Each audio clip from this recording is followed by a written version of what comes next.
महाशिवरात्रीनिमित्त श्री त्र्यंबकेश्वर देवस्थान ट्रस्टतर्फे निवेदन प्रसिद्ध करण्यात येते। त्र्यंबकेश्वर देवस्थान ट्रस्टची महाशिवरात्रीच्या पार्श्वभूमीवर जय्यत तयारी।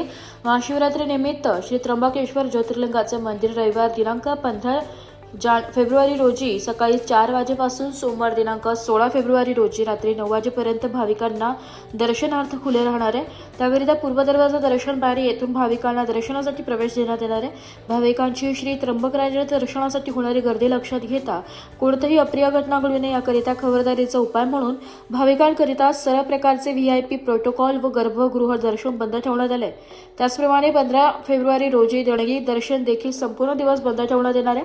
दिनांक 14 फेब्रुवारी ते 16 फेब्रुवारी रोजी सकाळी मंदिर उघडल्यापासून सकाळी 10:30 वाजेपर्यंत त्र्यंबकेश्वर येथील स्थानिक गावकरी यांनी पश्चिम द्वाराने ओळखपत्र आधार कार्ड दाखवून पश्चिम दरवाजे प्रवेश करून मंदिराच्या उत्तर द्वारा जाळीचा दरवाजा येथून दर्शनासाठी प्रवेश करून दर्शन झाल्यावर मंदिराच्या दक्षिण गेट गायत्री गेट येथून बाहेर जावे। हा प्रवेश फक्त गावकरी यांनाच देण्यात येईल। त्यांच्यासोबत आलेले नातेवाईक अथवा पाहुणे यांना प्रवेश दिला जाणार नाही। श्री त्र्यंबकेश्वर देवस्थान ट्रस्टतर्फे मंदिराला आकर्षक स्ट्रक्चरल विद्युत रोषणाई करून सजवण्यात आले। तसेच मंदिराचे गर्भगृह सभामंडप प्रवेशद्वार उत्तर आणि पूर्व महाद्वार इत्यादी ठिकाणी फुलांची सजावट करण्यात आली आहे। महाशिवरात्री उत्सवानिमित्त त्र्यंबकेश्वर देवस्थान ट्रस्टतर्फे 3 दिवसांकरिता विविध सांस्कृतिक कार्यक्रमांचे आयोजन देखील करण्यात आले। सदर सर्व कार्यक्रम हे श्री त्र्यंबकेश्वर मंदिराच्या पटांगणात होणार आहे। या सर्व गोष्टींचा भाविकांनी तसेच ग्रामस्थांनी आनंद घ्यावा व देवस्थान ट्रस्टला सहकार्य करण्याचे आवाहन ग्रामस्थांसाठी दर्शनासाठीचे नियोजन हे फलकावर प्रसिद्ध करण्यात आलेले आहे। नमस्कार। येऊ घातलेल्या 15 फेब्रुवारीला महाशिवरात्रीच्या या पावन पर्वानिमित्त सर्व भाविकांना त्र्यंबकेश्वर देवस्थान ट्रस्टतर्फे शुभेच्छा। दिनांक 15/2/2026 पहाटे 4 वाजेपासून ते 16 फेब्रुवारी 2026 रात्री 9 वाजेपर्यंत मंदिर भाविकांसाठी हे खुलं राहणार आहे। त्याचबरोबर व्हीआयपी दर्शन सुविधा ही बंद ठेवण्यात आलेली आहे। व्हीआयपी तिकीट सुविधा ही देखील 15 तारखेला बंद राहील, याची भाविकांनी त्या ठिकाणी नोंद घ्यावी। या उत्सवानिमित्त त्र्यंबकेश्वर देवस्थान ट्रस्टतर्फे 14, 15 आणि 16 रोजी विविध कार्यक्रमांचं आयोजन त्या ठिकाणी केलेलं आहे।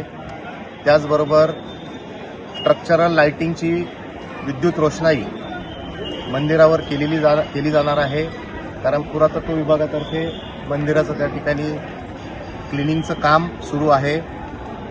भाविकांनी धर्मदर्शनाचा जास्तीत जास्त लाभ घेऊन व या उत्सवामध्ये त्र्यंबकराजाचं दर्शन घ्यावं अशी आमच्या सर्वांतर्फे विनंती करण्यात येत आहे।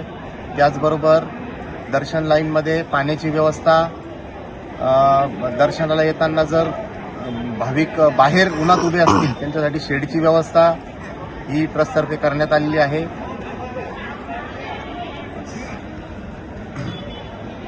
जय त्र्यंबकराज।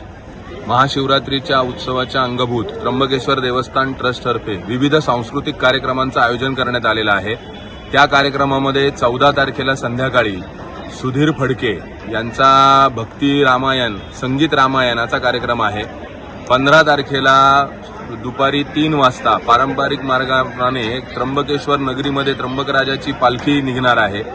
त्यानंतर 15 तारखेला संध्याकाळी 11 वाजता त्र्यंबकराजाची महापूजा महाशिवरात्री निमित्त व पालखी सोहळा मंदिरामध्ये अंतर्गत त्याच दिवशी आयोजित केलेला आहे 15 तारखेला। व 15 तारखेला पालखी मार्गावरील त्यानंतर आघोण नृत्य याचं देखील त्र्यंबकेश्वर देवस्थान ट्रस्टतर्फे आयोजन करण्यात आलेलं आहे। 16 तारखेला संगीताचा आणि कथ्थकाचा कार्यक्रम देखील विविध अकॅडमी नृत्य अकॅडमी यांच्या माध्यमातून आयोजन केलेलं आहे।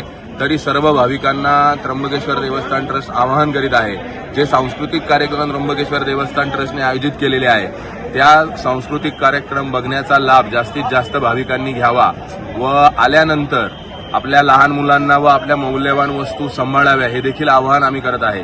त्याचप्रमाणे 14, 15 आणि 16 या 3 दिवसांमध्ये त्र्यंबकेश्वर मधील जे रहिवासी आहेत त्यांकरता पश्चिम दरवाजाचं दर्शन आम्ही उघडलेलं आहे। त्या दर्शनाला येताना स्वतःचे ओळखपत्र आधार कार्ड त्यांनी बरोबर ठेवावे। व दर्शन झाल्यानंतर गायत्रीच्या दरवाजाने त्यांनी परत मंदिरातून बाहेर प्रवेश करावा असे देखील आम्ही त्यांना विनम्र आवाहन करीत आहे. आधार कार्ड दाखवून त्या व्यक्ती व्यतिरिक्त त्यांच्या नातेवाईकांना, पाहुण्यांना कोणालाही प्रवेश दिला जाणार नाही. ही सुविधा त्र्यंबकेश्वर नगरीमध्ये असणाऱ्या भाविकांकरता देवस्थान ट्रस्ट तर्फे उपलब्ध करून देण्यात आलेली आहे. ब्युरो रिपोर्ट, नाशिक लोकशाही न्यूज, नाशिक.